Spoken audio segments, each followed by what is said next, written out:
दोस्तों आपने सुना होगा जब दो देशों में या फिर दो किन्हीं समूहों में कोई युद्ध या फिर लड़ाई होती है तो वहां पर वायुयान, जेट और रॉकेट्स का इस्तेमाल किया जाता है। लेकिन क्या आपने कभी सुना है कि कभी दो ग्रुप्स के बीच में जब लड़ाई हो रही हो तो वहां एक छोटी सी डिवाइस के द्वारा भी धमाका कराया जा सकता है। जैसे एग्जाम्पल के तौर पर हम बात करें तो मान लीजिए एक छोटा सा मोबाइल फोन, इसमें कोई ऐसा उपकरण डाल दिया जाए जिसमें एक कमांड देने के बाद ही ये एक बड़ा विस्फोट कर दे। और एग्जाम्पल की बात हम करेंगे तो जैसे कि आप देख पा रहे हैं ये फोटो पेजर का है। ये पेजर का इस्तेमाल कुछ जो मैसेजेस होते हैं, कुछ जो सीक्रेट मैसेजेस होते हैं उनको ट्रांसफर करने के लिए इसका यूज किया जाता है।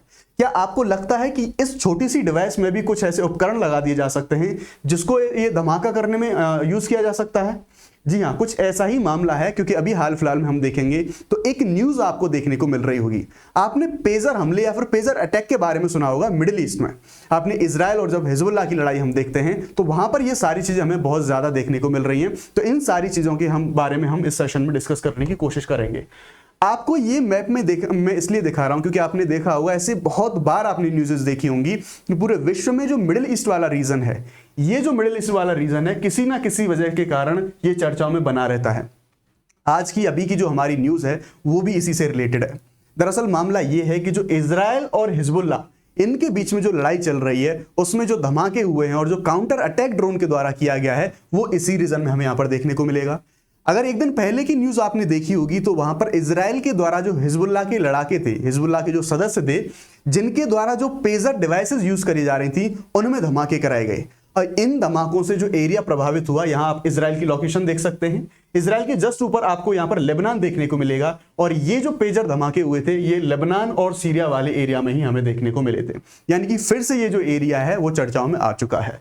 लेकिन आज की जो न्यूज़ है उसके बारे में हम बात कर लेते हैं। तो जैसा मैंने बताया कि इजराइल के द्वारा जो पेजर अटैक कराए गए थे, ये लेबनान में और सीरिया में ये अटैक जो हिजबुल्लाह के जो लोग थे उनके ऊपर ये जो अटैक कराए गए थे, इसके जवाब में जो हिजबुल्लाह है उसने इजराइल में कुछ ड्रोन्स भेजे अटैक करने के लिए।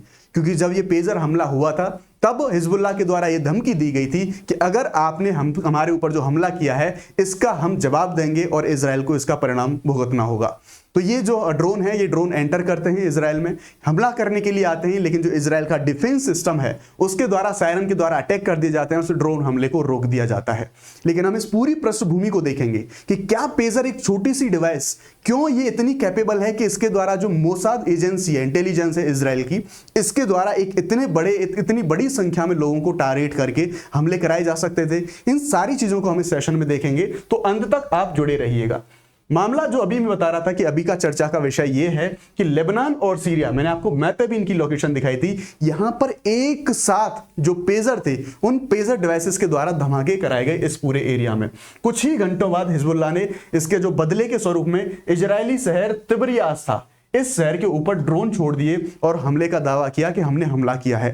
ठीक है, इजरायली सेना ने इसके जवाब में कहा कि जो ड्रोन अटैक थी, जो ड्रोन था, इसको हवाई क्षेत्रों में प्रवेश नहीं करने दिया और हमारी जो एयर फोर्स और जो हमारा डिफेंस सिस्टम है उसके द्वारा इसको रोक दिया गया।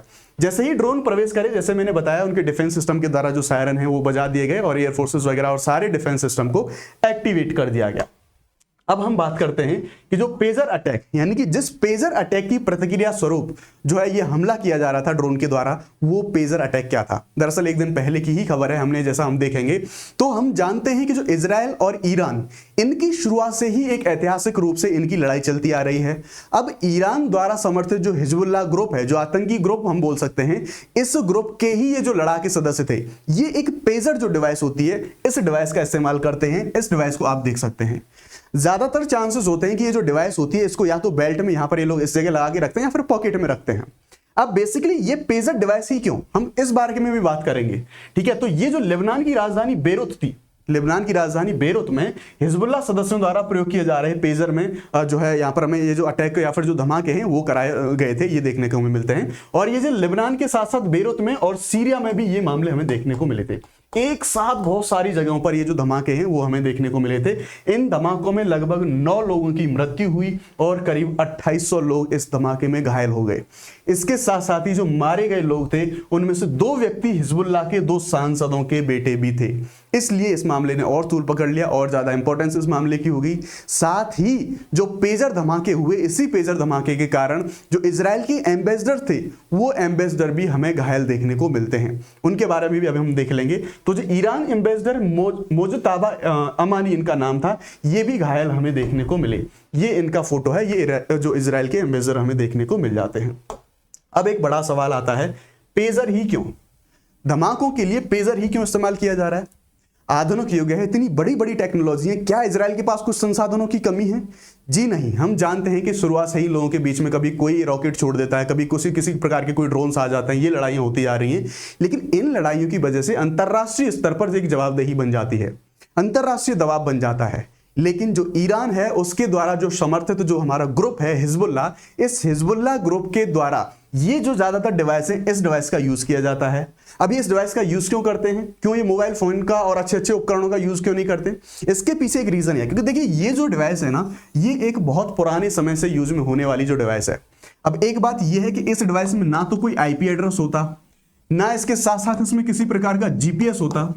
तो इसलिए एक सिक्योर कम्युनिकेशन स्थापित करने के लिए, एक सुरक्षित जो संपर्क है उसको स्थापित करने के लिए इन लोगों के द्वारा इस डिवाइस का इस्तेमाल किया जाता है।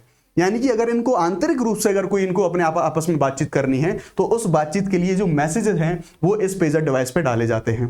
तो इसलिए ये सारे लोग जो हिजबुल्लाह के लोग थे वो इसको यूज करते थे। हालांकि एक क्वेश्चन ये भी बना, एक एंगल ये भी बना कि जो ईरान के एम्बेसडर हैं उनके पास ये पेजर क्या कर रहा था। तो एक एंगल यहां से ये भी उठा, इसका एक सवाल ये भी उठा कि इसका मतलब ये है कि जो एम्बेसडर थे वो हिजबुल्लाह के जो लोग थे उनके द्वारा सीधे टच में बने हुए थे। एक सवाल ये भी उठा। वापस अगर हम पेजर के ऊपर आए तो दरअसल जैसा मैंने अभी आपको बताया, इसमें एक ये चीज बताई गई कि इसमें अटैक कर कैसे दिया, क्योंकि इसको तो ये बहुत पुरानी टेक्नोलॉजी है, इसको तो हैक करना आसान ही नहीं था। इसको कैसे टारगेट कर लिया गया? तो दरअसल कुछ जानकार थे, उन जानकारों के द्वारा ये चीज सामने आ रही है कि जो ईरान की एजेंसी है मोसाद, उस मोसाद एजेंसी के द्वारा ये जो पेजर है इसको स्टडी करा गया, इसको टारगेट करा गया और उनके द्वारा ये चीज पाया गया कि जो पेजर है ये पेजर ताइवान के द्वारा बनाया गया है। अब मोसाद के द्वारा इन पेजर में कुछ ऐसे जानकारों के द्वारा बताया गया कि इन पेजर में कुछ चिप या फिर कुछ एक छोटा ऐसा उपकरण लगाया कि एक साथ कमांड देने के बाद ही ये जो पेजर होगा इसकी जो लिथियम आयन की जो बैटरी होती है, लिथियम आयन की जो बैटरी है उसका टेम्परेचर बढ़ने लग जाएगा। जैसे ही कमांड दी जाएगी उसका टेम्परेचर बढ़ने लग जाएगा। इवन टेम्परेचर बढ़ने के साथ साथ एक रिंग बजेगा, वाइब्रेट करेगा ये बहुत जोर से।